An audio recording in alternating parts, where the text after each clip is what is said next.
Bonjour à tous. Alors, bienvenue à une des dernières sessions de la conférence. Je me présente, je m'appelle Yoann Regardin, je suis responsable du programme de transfo agile d'Orange Business depuis 2 ans et demi. Merci Yoann. Donc Stéphane Després, donc je suis coach Agile at Scale, SPC, et puis très impliqué dans la transformation Agile at Scale Orange Business. Bonjour à tous, donc je suis Louis-Marie, consultant facilitateur, en mission avec vous, avec plaisir, sur Orange Business. Et avec Stéphane, on est du cabinet InSpirit. Voilà, bienvenue à cette conférence. Alors, nous allons vous parler de l'Enterprise Portfolio Management. Qu'est-ce que c'est? Pourquoi nous l'avons mis en œuvre? Un petit mot pour démarrer sur les sponsors qui permettent à cet événement d'exister. Voilà. Donc, je pense que c'est un slide que vous avez vu souvent, mais c'est vrai que c'est quand même assez important d'avoir cette occasion de nous rencontrer en physique, voilà, en vrai. On est quand même beaucoup derrière nos écrans et c'est vraiment bien de pouvoir échanger. Alors, pourquoi Orange Business a investi dans l'Enterprise Portfolio Management? C'est une pratique agile qui est assez avancée et faut toujours se poser la question de est-ce que c'est pertinent pour nous, pour notre contexte, de nous y mettre? Alors, je vais revenir un petit peu sur le contexte global. Chez Orange Business, et pas seulement nous, on pense qu'il y a 5 grandes tendances qui façonnent notre marché. Il y a le contexte en fait du nouveau numérique, qui est nouveau. C'est quand même présent depuis quelques années maintenant dans l'environnement des entreprises. Et on voit qu'il y a un pivot en fait très très fort, ça accélère beaucoup chez nos clients.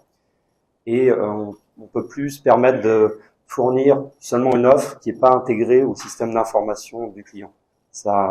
Cet effort en fait d'intégration maintenant, il fait partie de ce qu'attendent nos clients, donc à savoir un intégrateur capable de gérer la complexité et d'orchestrer aussi la propre transformation numérique des entreprises. Ça, c'est vraiment un point assez clé.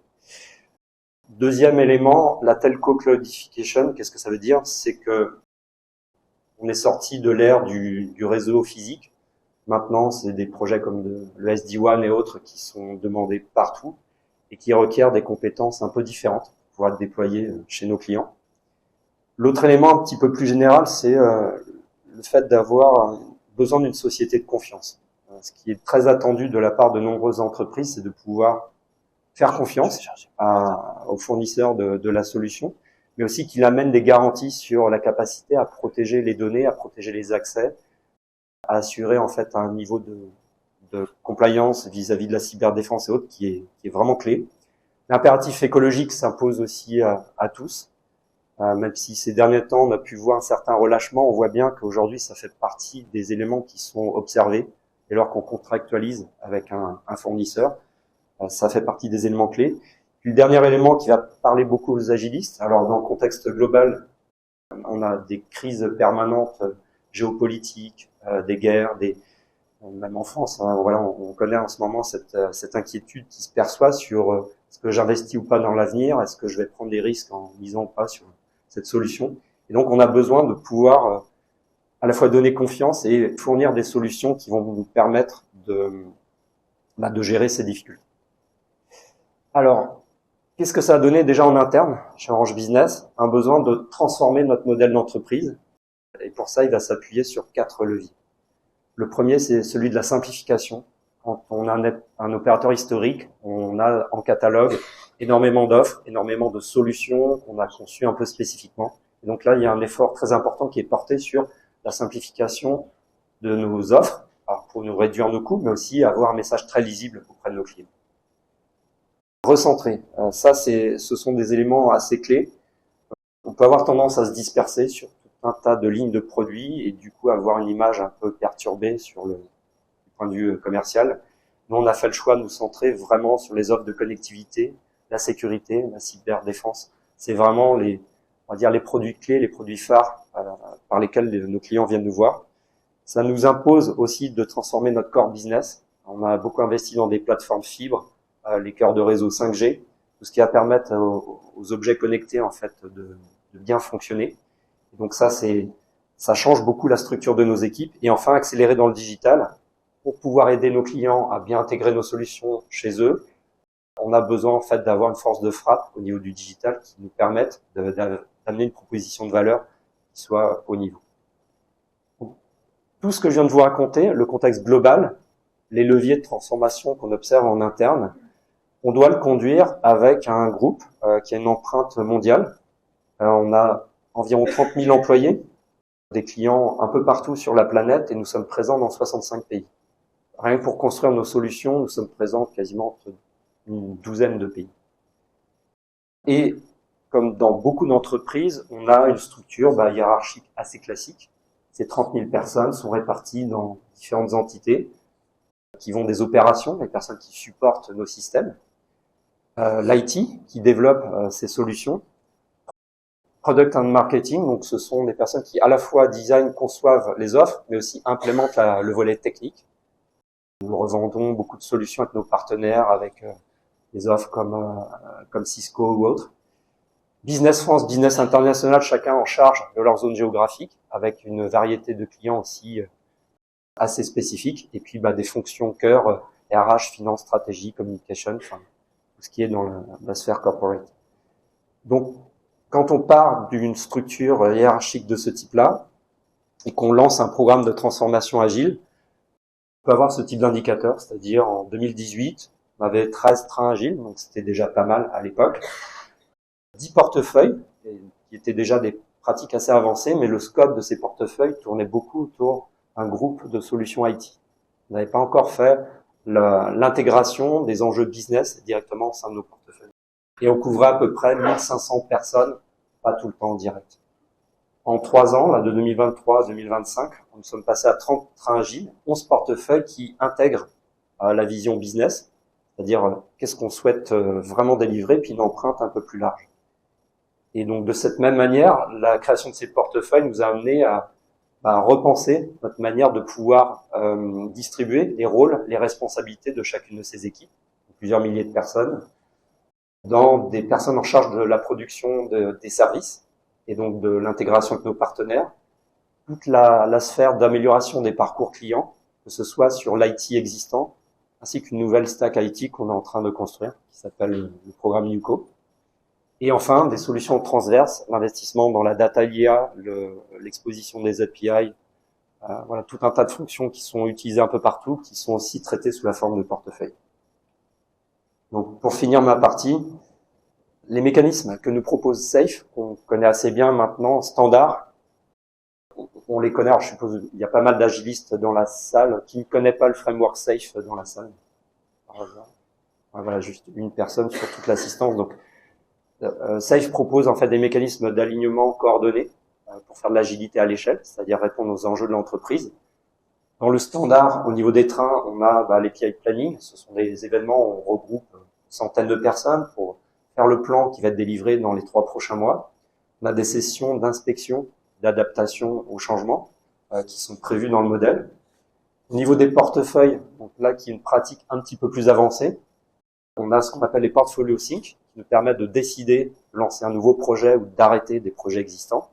Et puis des revues qui nous permettent de voir sur le périmètre de ces 500 personnes où est-ce qu'on en est qu'on atteint ou pas les objectifs que l'on s'est fixés.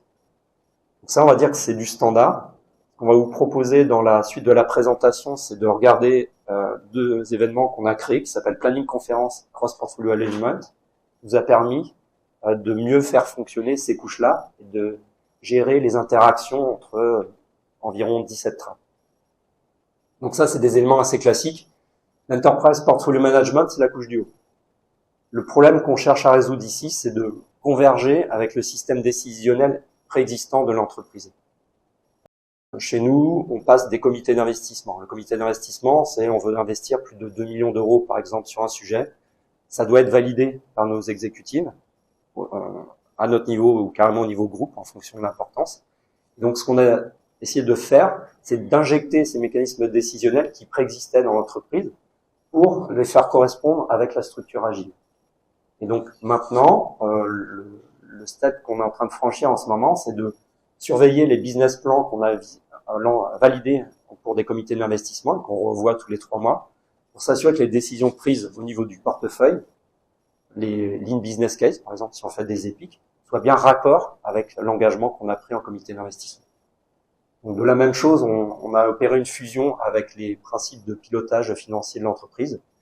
Les réunions où on est capable d'observer comment on consomme tous nos CAPEX et nos OPEX. On a aussi intégré ça dans notre modèle de gouvernance qui nous permet aujourd'hui d'analyser nos dépenses et nos revenus en fonction des thèmes stratégiques d'entreprise que l'on a définis et de ce qu'on a appelé les Enterprise Epic que va vous présenter Louis-Marie juste derrière. Dernier point sur la partie alignement, c'est que les enjeux que j'ai cités en introduction sont pas forcément évidents à couvrir en fait, puisqu'on a besoin de la collaboration de plein de portefeuilles, de plein de trains, et donc parfois on a besoin à assez haut niveau de pouvoir détecter des risques qui sont liés à une initiative qui démarre, qui a des dépendances sur une autre initiative stratégique, et de faire surfacer ces risques pour permettre de décider en fait, de débloquer les situations. Et donc ça, c'est quelque chose qu'on est en train de tester là en ce moment, l'alignement autour des Enterprise Strategic Themes. On en a 18 chez Orange Business, qui nous permet au niveau exécutif de piloter l'exécution de nos programmes. Et là, je passe la parole à Louis-Marie qui va vous montrer comment on a mis ça en œuvre. Merci beaucoup, Johan. Je compte sur toi pour me faire les petits signes du temps. Ça va m'aider. Donc voilà, moi je vais vous parler d'une structure qu'on a mis en place, qui est un référentiel stratégique partagé. Et pour commencer, j'aimerais bien prendre une métaphore, c'est celle du corps organisationnel d'une part, tu connais, donc l'entreprise, et puis le corps humain d'autre part. Si je peux vous parler, me tenir debout face à vous, et puis évoluer dans ma présentation ou n'importe où en fait dans ma vie, c'est parce que en moi l'information circule. Vous connaissez tous la moelle épinière, toutes les structures qu'il y en a, et ça circule de manière informée et on se comprend de haut en bas, de bas en haut. Bon, ça me donne, ça me permet d'être vivant, puis ça me permet une certaine agilité. Et le pendant en entreprise, c'est d'avoir cette même structure où lorsqu'on se parle, quel que soit le niveau de l'entreprise, on se comprend et l'information circule de haut en bas, de bas en haut.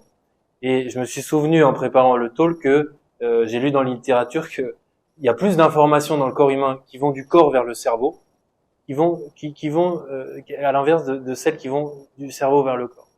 Donc je pense que c'est intéressant parce que si tant est que de temps en temps on soit dans des approches plutôt top-down, ça nous rappelle que le vivant naturellement, il est plutôt bottom-up. On est sur le périmètre des projets stratégiques dans l'entreprise, c'est-à-dire que tous les programmes de transformation interne ou tout ce qui fait le futur du business d'Orange Business est imparti ici dans le périmètre. On était dans une situation il y a 2 ans où on était en présence de plusieurs plans stratégiques, des plans stratégiques d'entreprise, comme des plans d'efficience par exemple. Chaque comité d'investissement d'une certaine façon est un plan stratégique en lui-même. L'IT portait son plan de stratégique. On avait des offres prioritaires, un plan stratégique marketing, les opérations, le commerce. La finance arrive avec des investissements CAPEX, que sais-je, il y a des seuils, il y a des enveloppes à respecter. Bref, beaucoup de choses, mais qui étaient peut-être un petit peu épars.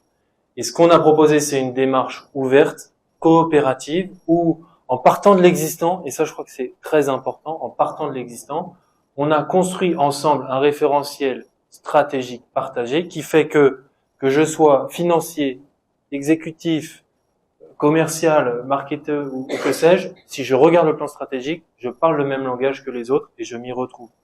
Du coup, on a un langage commun, on a une structure d'alignement et ça permet un alignement. Voilà. Là où je donne une petite anecdote, on avait fait des expériences de priorisation du business. Le business venait, donc les métiers venaient prioriser les projets IT. Et je me souviens notamment d'un business owner qui faisait face à des projets IT qu'il ne connaissait pas. Il dit, moi, ces projets, je peux pas les prioriser parce que je ne les connais pas. On a des enjeux partagés, mais comme on parle pas tout à fait le même langage, c'est difficile de se comprendre. Voilà la vertu de ce référentiel mis en place. Ce référentiel, ce sont des thèmes stratégiques, ce sont des intentions stratégiques sur une offre, sur un programme de refonte IT, comme tu parlais tout à l'heure, Johan, par exemple. Donc des intentions et une centaine d'entreprises épiques. On pourrait dire que ce sont les programmes stratégiques qui font le futur d'Orange Business. C'est une grosse entreprise, hein, Johan l'a rappelé, donc 100 programmes stratégiques, bon, ça va de soi. Et en fait, cet ensemble, accolé à des budgets d'investissement, vient orienter tout le travail des portefeuilles que Johan a présenté. Voilà pour la présentation. Autre chose que je voulais dire dans le retour d'expérience, c'est que ce qui, moi, me paraît essentiel à la relecture, c'est que on a eu des alliés très forts et dès le début du côté de la finance, du côté de la stratégie. Et il se trouve, en tout cas moi, c'est ce que je vois dans les différentes entreprises chez qui j'ai le plaisir d'intervenir, c'est que s'il y a bien des fonctions qui font attention au référentiel stratégique, c'est bien la finance et c'est bien la strat. Il s'est trouvé qu'on a réussi à entrer en contact, à bien s'entendre, et je pense que ça a été un vrai levier qui a permis cette implémentation. Voilà pour ce slide. Donc ça fait déjà maintenant 2 ans, et puis ce qui me revient en tête, c'est que on a pris le parti, pareil, c'est un retour d'expérience, de mettre à jour ce référentiel 1 fois par an. Comme on est vraiment sur une structure, il faut qu'elle ait suffisamment de stabilité, parce que si ça change tous les 3 mois, en termes de contrôle de gestion, en termes de suivi et de pilotage stratégique, on n'y arrive plus. Voilà, donc fréquence annuelle. Peut-être un jour on ira un peu plus, je ne sais pas. En tout cas, aujourd'hui, on est sur une fréquence annuelle. Alors, cette hiérarchie des projets stratégiques en tant que telle, une petite vingtaine de thèmes stratégiques, une grosse centaine d'enterprise épiques, et puis vous voyez, ça vient orienter toute la priorisation des épiques, des projets et des delegation enveloppes qui sont délivrés par les portefeuilles. On a une coexistence au niveau des portefeuilles, d'un mode de delivery agile par les épiques, d'un mode classique cycle en V, et puis les delegation enveloppes, ce sont finalement un ensemble de petits sujets, si je puis dire, qu'on va déléguer au niveau des trains ou des développements de value stream. Quel est le retour d'expérience sur cette hiérarchie, puisque c'est une hiérarchie? Ce qui prend sur le terrain en 2 ans. Première chose, on a par exemple des retours des financiers dans les différentes organisations qui nous disent c'est très chouette parce que nos capex à investir, on peut les référencer sur le même référentiel. Du coup, quand je baisse mes intentions d'investissement sur un programme stratégique, je vais vérifier que mes collègues à côté font la même chose. Si j'augmente ou si j'ai un nouveau programme stratégique qui apparaît, je vais faire en sorte qu'il apparaisse dans le référentiel stratégique pour que tout le monde soit au courant. Donc, on pilote maintenant les investissements pour les projets stratégiques sur ce référentiel. Ce qui a très bien marché, c'est qu'on est parti de l'existant. On n'a pas eu une approche extrinsèque, on arrive, boum, vous allez faire ci, vous allez faire ça. On est parti de l'existant et notamment, il y avait un processus en place avec des comités d'investissement qui étaient construits sur des cas business case, dossiers d'investissement. Comme notre référentiel fait le lien avec ces dossiers d'investissement, tout le monde s'y retrouve. On n'a pas inventé un nouveau langage. Voilà, donc ça prend très bien. Et je crois que l'autre force, et qui est une vraie force à mon sens, c'est que, alors dans Jira, il y a un plugin structure, plugin roadmap, sans doute que certains d'entre vous connaissent. Aujourd'hui, on a la capacité sur Orange Business de faire le lien entre les features qui sont délivrées dans les développements de value stream et on peut remonter la pile jusqu'au thème stratégique et vice versa, sur tout le périmètre des projets stratégiques. Donc, ça va vous parler, aligner la stratégie jusqu'à l'exécution à la stratégie. On a une structure commune qui permet ce partage d'informations et cet alignement stratégique. Et dans le monde complexe dans lequel on est, on sait que rester aligné, quand on doit pivoter régulièrement, c'est un enjeu majeur. Ce référentiel nous y aide. Ce qu'il faut renforcer à notre sens, et selon les retours terrain, c'est que, parfois on entend portfolios are the new silos, les portefeuilles sont les nouveaux silos. On pourrait dire que d'une certaine façon, on tend un peu à avoir la même chose au niveau de la couche entreprise, c'est-à-dire que c'est bien, on a des intentions stratégiques, c'est encore mieux si elles sont bien en lien, si elles sont bien alliées. Et donc cette déclinaison opérationnelle de la vision, il y a une vision d'entreprise, ça, pas de sujet. On a des intentions stratégiques, pas de sujet. Il faut maintenant qu'elles communiquent bien entre elles pour qu'on ait un écosystème qui soit bien tuilé à ce niveau-là. Voilà. Et donc ça, c'est notre effort d'accompagnement pour les 6 mois à venir. Et on a besoin des rôles que je vais vous présenter juste après pour cela.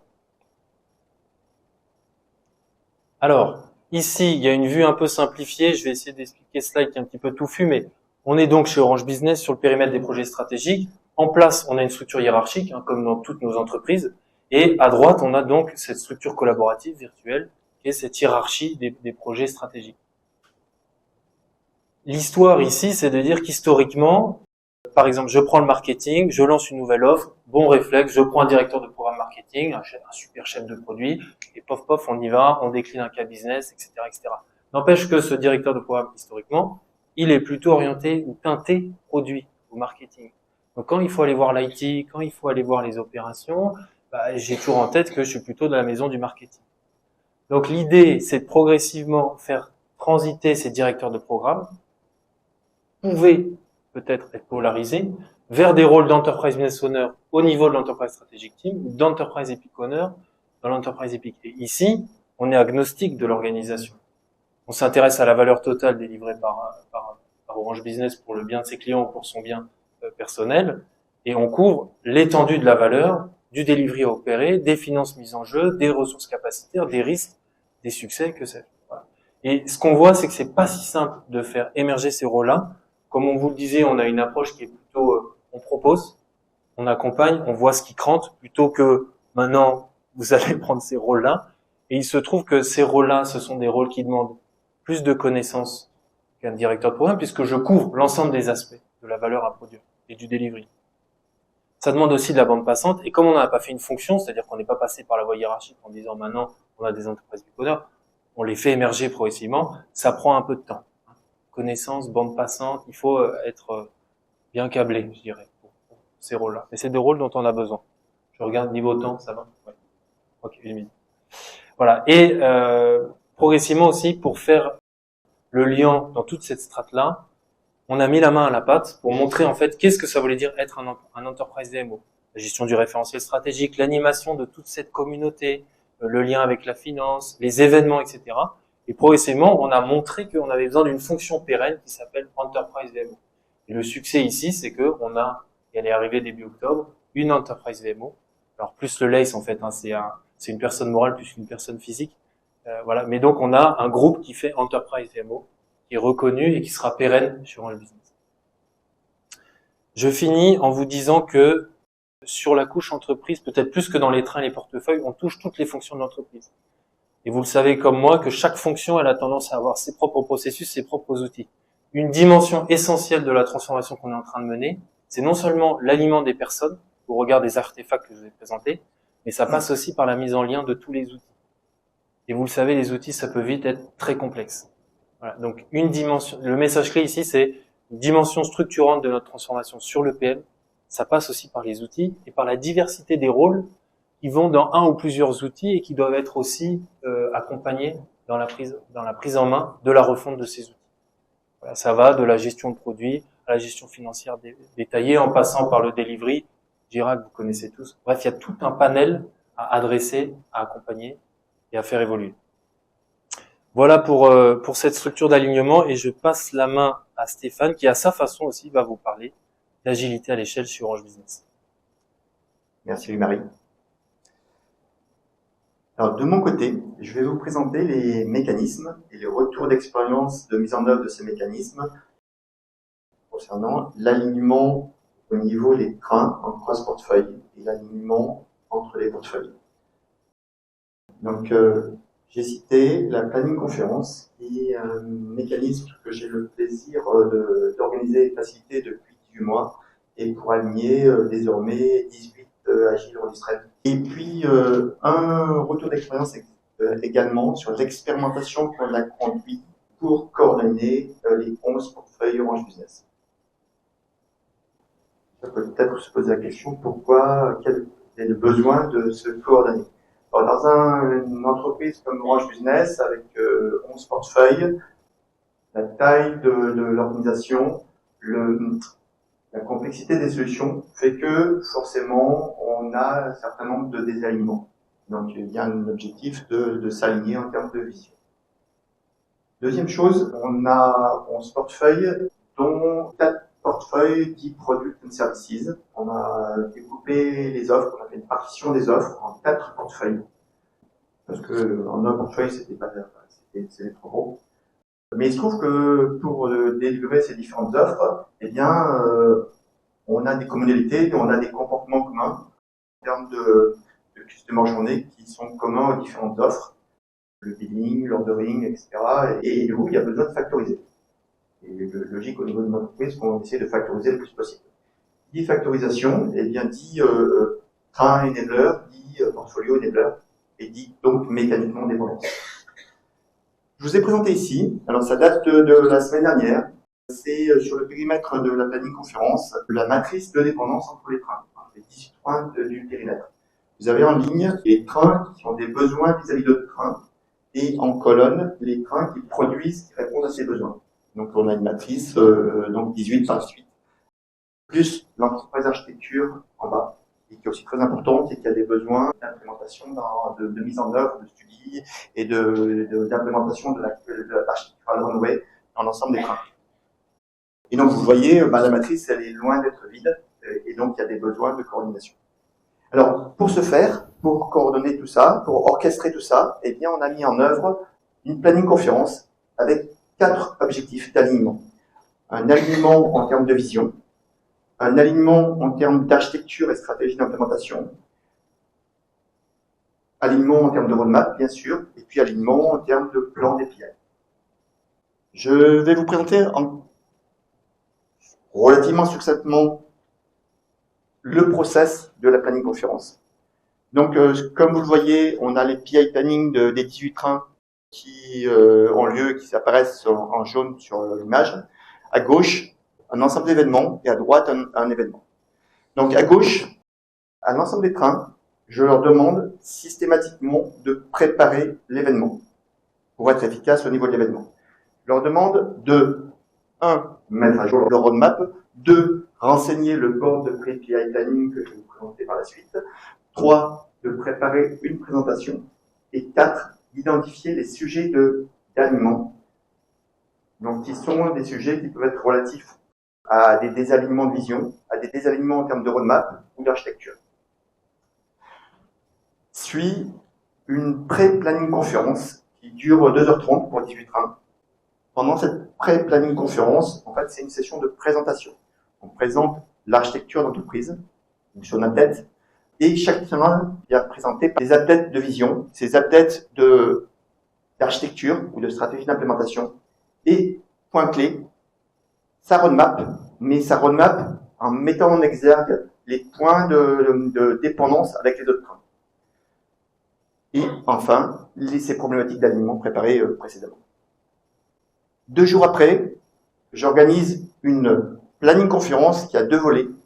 Un, une revue des roadmaps pour s'aligner à 9 mois, 12 mois, pour voir les problématiques d'alignement en termes de date, mais en termes aussi d'éléments manquants, pour s'assurer qu'on est bien aligné entre les trains. Et enfin, un pré-PI planning qui dure 3 heures, et dont l'objectif, c'est de s'assurer que les dépendances sont bien prises en compte avec, j'utilise au niveau de My Feature, on a réfléchi au sens F, l'architecture capabilities, mais sur un périmètre des 18 trains, on n'a pas voulu descendre au niveau capabilities, donc on s'aligne au niveau de My Feature. Et ensuite, on a introduit un nouveau concept qui est le niveau de confiance. Niveau de confiance qui permet parce qu'on est avant le PI planning, donc il ne s'agit pas d'un engagement, et donc on identifie un niveau de confiance. En post-planning conférence, eh bien, on donne une photo finale du plan des 18 trains avec analyse des risques résiduels et plan d'action. Un petit zoom vite fait sur le board de planning conférence. C'est un board matriciel, train. Au niveau du board, si je prends par exemple l'exemple ici je suis le train 1 et j'ai des besoins vis-à-vis du train 2. Je le remplis avant la planning conférence. En correspondance, le train 2, en tant que producteur qui répond à ses besoins, vient identifier un degré de confiance d'intégrer ses besoins, modélisés en tant que feature, dans le prochain PI. 3 niveaux de confiance haut, niveau de confiance incertain, et no way, je ne pourrais pas l'incorporer dans le prochain PI planning. C'est pas la bande passante, la vélocité compte tenu des priorités. Et moi, ce que je fais lors du pré-PI planning, eh bien, je passe en revue le board pour s'assurer que les demandeurs et producteurs sont bien alignés, pour arbitrer éventuellement, et si besoin, le degré de confiance, de manière à ce qu'il y ait un alignement à la fin et adresser risques et plans d'action. Donc l'idée, c'est vraiment de s'assurer que les trains producteurs et les trains demandeurs sont bien alignés en termes de priorité et que ce soit clair pour le demandeur, ce qui a une probabilité forte d'être traité pendant le prochain PI et d'ajuster ses futurs candidats pour le. Alors, c'est en place depuis 18 mois. On a commencé avec 7-8 trains. Maintenant, on en a 19. On a un ROTI moyen de 4 sur 5. C'est plutôt bien pour un événement de cette taille. Quelques citations. La planning conférence a été très utile car elle a aligné les visions des différents domaines en une vision globale en révélant des lacunes dans notre stratégie. Un portfolio architecte. Et qui m'a été envoyé, ça fait toujours plaisir, réunion incroyable, bravo, merci, qui a été envoyé en sollicité. Et en fait, vous avez noté que lors du pré-PI planning, en fait, je passais en revue en séance board, et donc du coup, les trains sont passés en revue 2 à 2. Si bien que les autres trains, pendant ce temps, se tournent et donc c'est pas optimal. Et du coup, j'identifie au préalable un ensemble de clusters, fusée clustering, pour avoir un agenda dynamique de passage qui permet d'optimiser le temps de tout le monde. Et ça, je le fais en machine learning. Et en même quelques mots positifs, la préparation et la facilitation est assez exigeante, bien passé pour le savoir. L'identification du périmètre est complexe. Essayer d'identifier une fermeture transitive des trains en adhérence moyenne à forte. S'il y a juste une feature en dépendance, je n'intègre pas, parce que ça permet d'optimiser le périmètre. Systématiquement, je relance pour les préparations. Et puis, mine de rien, je challenge beaucoup. Ce qui veut dire qu'il faut que j'ai une vue d'ensemble, on va dire fonctionnelle et technique sur le périmètre, ce qui n'est pas forcément évident compte tenu de l'ampleur du périmètre.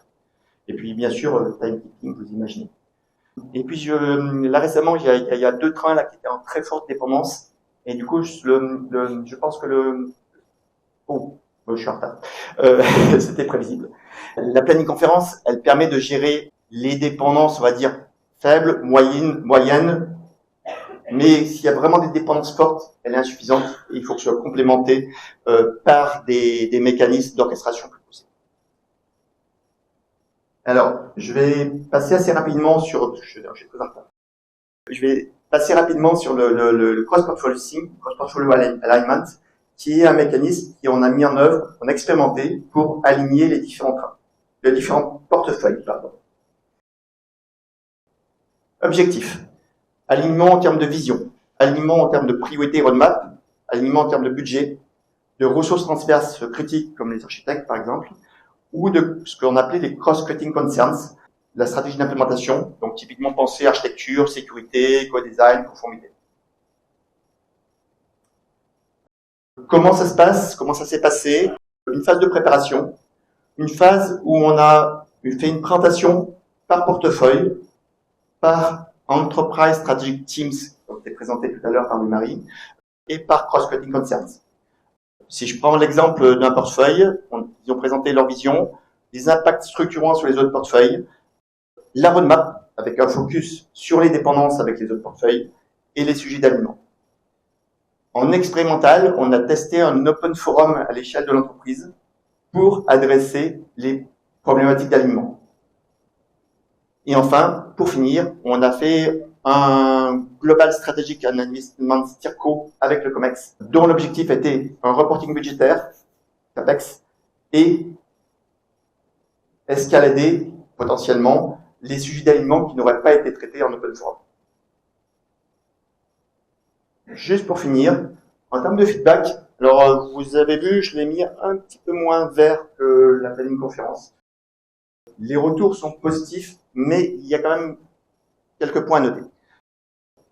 Ce qui a été très positif, c'est le fait qu'il y ait eu une compréhension, une appropriation des visions entre les portefeuilles et les Enterprise Strategic Team et les Cross-Cutting Concerns.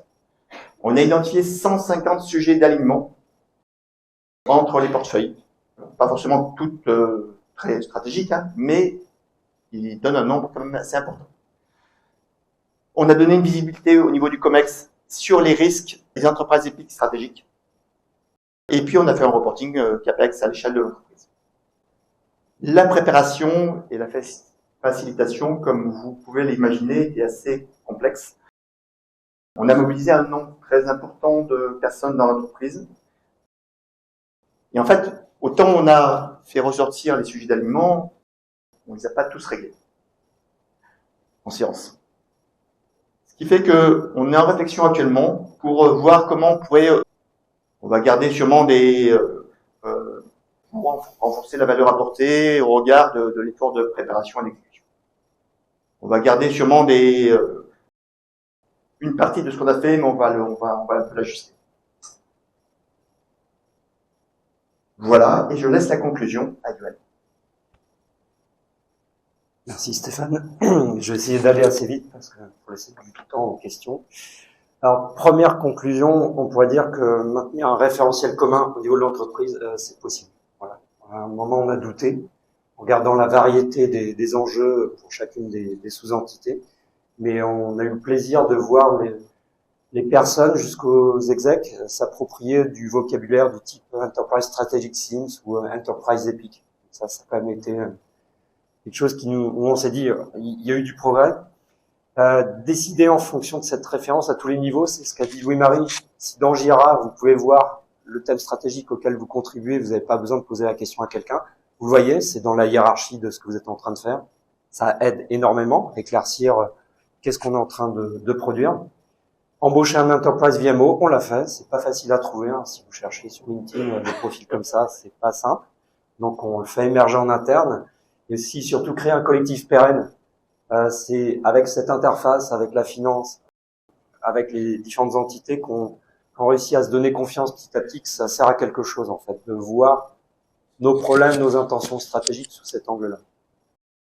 Adapter les pratiques, c'est clé. Vous avez vu le feedback sur la cross-portfolio sync, ou cross-portfolio alignment.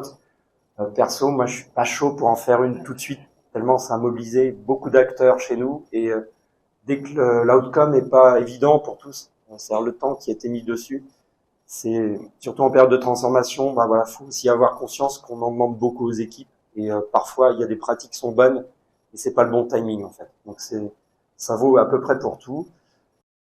Investir dans la coordination au niveau train et portefeuille, c'est les deux exemples là que vous avez vus, et puis surtout un point clé. Enfin là on est dans un univers d'agilistes, tester et apprendre, c'est vraiment clé. Le premier référentiel d'Enterprise Epic qu'on a créé avant de le mettre dans Jira, c'est un fichier Excel. Pareil pour la construction budgétaire, on a vraiment démarré comme ça. Faut pas attendre l'intégration dans tous les outils finance, les suites, les Oracle Fusion et autres. C'est horrible, ça prend un temps énorme. Et donc, démarrer simple, donner du feedback en disant oui, moi j'ai une vue de synthèse agrégée pour toute l'entreprise, c'est dans ce fichier-là, et puis tu as accès, c'est ouvert à tous. C'est un excellent moyen d'itérer et puis d'y aller progressivement. Donc voilà le partage qu'on voulait vous faire avec des aspects multiples de notre transformation sur la couche entreprise. Merci de votre attention et on est dispo pour la suite.